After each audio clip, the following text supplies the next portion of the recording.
వ్యాపార వాణిజ్య సంస్థల నుంచి ట్రేడ్ లైసెన్స్ రుసుము వసూలు చేయడంలో నిర్లక్ష్యం వహిస్తున్నారు ఖమ్మం కార్పొరేషన్ అధికారులు. దీంతో కార్పొరేషన్ భారీగా ఆదాయం కోల్పోతోంది. గతేడాది ట్రేడ్ లైసెన్స్ల వసూలును పరిశీలిస్తే అధికారుల నిర్లక్ష్యమేంటో తెలిసిపోతోంది. ఖమ్మం కార్పొరేషన్ కు ట్రేడ్ లైసెన్స్ రూపంలో వస్తున్న ఆదాయం అంతంత మాత్రంగా ఉంది. లైసెన్స్ ఫీజును చాలా కాలం నుంచి సవరించకపోవడం వల్ల భారీ వ్యాపార సంస్థల నుంచి కూడా తక్కువ మొత్తాల్లోనే వసూలవుతోంది. ప్రస్తుతం నగరంలో 5,810 వాణిజ్య వ్యాపార సంస్థలుండగా ట్రేడ్ లైసెన్స్ ద్వారా 60 లక్షల రాబడి వస్తోంది. మున్సిపల్ కార్పొరేషన్లో 50 డివిజన్స్ ఉన్నాయి. ఈ 50 డివిజన్లలో దాదాపు ట్రేడ్ లైసెన్స్ వసూలు చేయాల్సిన షాపులు చాలా ఉన్నాయి.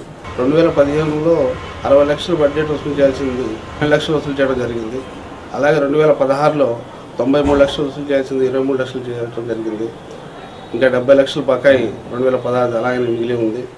ఫీజు అంతంత మాత్రం కాగా వసూళ్లలోనూ కార్పొరేషన్ అధికారులు నిర్లక్ష్యం చేస్తున్నారన్న ఆరోపణలు ఉన్నాయి. 2015లో ట్రేడ్ లైసెన్స్ కింద 60,71,000 వసూలు చేయాల్సి ఉండగా కేవలం 12.5 లక్షలే వసూలు చేశారు. 2016లో 96,60,000 లక్ష్యం కాగా గత అక్టోబర్ నాటికి 23,56,000 మాత్రమే వసూలు చేశారు. ఈ ఏడాది 1,36,00,000 వసూలు చేయాలని లక్ష్యంగా నిర్ణయించారు. ఖమ్మం కార్పొరేషన్ దాదాపుగా ₹1 కోటి వరకు వస్తుందని అంచనా వేసింది. కానీ మరి దానికి తగ్గట్టుగా వసూళ్లు మాత్రం లేదు. 24 లక్షల రూపాయలు మాత్రం వసూలు అయినాయి.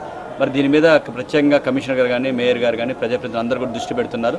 మరి రాబోయే రోజులలో వీటిని కూడా ఎప్పుడో పాతకాలం ఏదైతే ఖమ్మం కార్పొరేషన్ కాకముందు మున్సిపాలిటీ పరిధిలో ఉన్న ట్రేడ్ లైసెన్స్ ఫీజే ఉన్నది. మరి ఈ ఫీజు కూడా పెంచాల్సిన అవసరం ఉంది.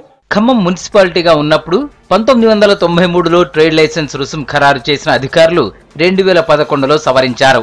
ఆ తర్వాత ఖమ్మం కార్పొరేషన్ గా మారినా నగరంలో వ్యాపారాలు పెరిగినా ఫీజులు మాత్రం పెంచలేదు.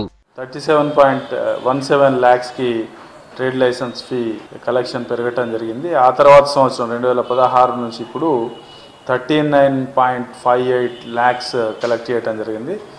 2014-15 సంవత్సరం తర్వాత విజిలెన్స్ వారి యొక్క ఆదేశాలకు అనుసారంగా డిమాండ్ అనేది 45 లక్షలకి పెంచడం జరిగింది. సో ఈ సంవత్సరం ఇంకా కలెక్షన్ కొంత కావాల్సింది ఉంది. గతంలో ఖమ్మం మున్సిపాలిటీ ప్రత్యేక అధికారిగా ఉన్న కలెక్టర్ వైన్ షాపులు ఏడాదికి 6,000, బార్ అండ్ రెస్టారెంట్లు రెంటల్లో 1% ట్రేడ్ లైసెన్స్ కింద చెల్లించాలని నిర్ణయించారు.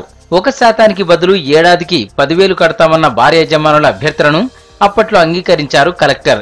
ఏడాది తర్వాత రెంటల్లో 1% చెల్లించాలని కలెక్టర్ మళ్లీ ఆదేశించారు. దీంతో బార్ల యాజమాన్యాలు తమకు కార్పొరేషన్తో సంబంధం లేదని, ట్రేడ్ లైసెన్స్ ఫీజు చెల్లించాల్సిన అవసరం లేదంటూ కోర్టును ఆశ్రయించారు. కోర్టు స్టే ఇవ్వడంతో బార్ల నుంచి ఆదాయం రావడం లేదు.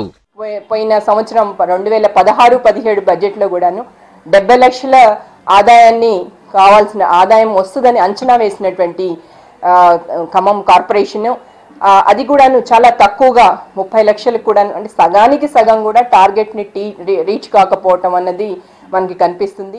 ట్రేడ్ లైసెన్స్ ఫీజు పెంచితే కార్పొరేషన్ కు ఆదాయం పెరిగే అవకాశం ఉందంటున్నారు నగరవాసులు. ఫీజు వసూలులో అధికారులు అలసత్వం వహించడం సరికాదంటున్నారు.